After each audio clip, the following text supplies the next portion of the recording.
I feel like T1 as a team, if the meta is...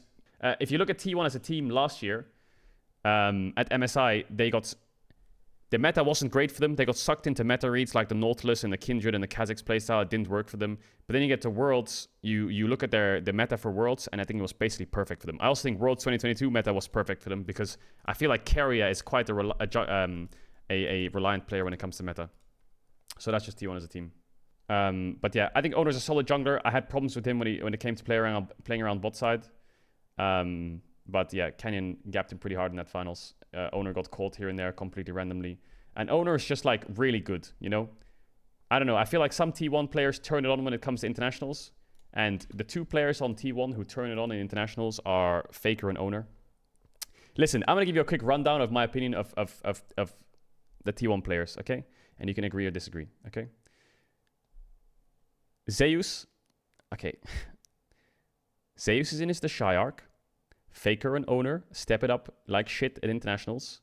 Keria is a montage maker against lower teams, which makes people think that he's better than he is sometimes because he picks random picks against bottom tier teams that are really unconventional, but never plays them against the top tier teams, so he gets overinflated as to how good he is.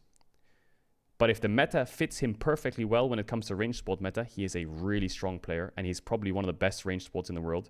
But Keria has this thing where he plays like Caitlyn support and Varus support and Ezreal support, and everyone's like, wow, his champion pool's so good. And then he gets to the international, and obviously he's not going to play them. He was just playing them against a bottom tier team, so everyone gets a bit too overhyped. And Gumayushi is like the... He tanks everything. When the team's fucking running it, Gumayushi tanks it all. Gumayushi's like the last line of defense, and he is also a clutch player. So Gumayushi to me is like the most solid player on that roster. Gumayushi is really good.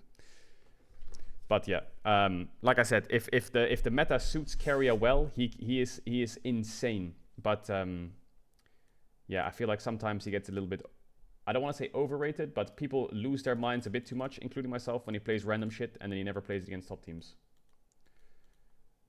And if he's against a bottom tier team, he'll pick some random shit and make fun of them.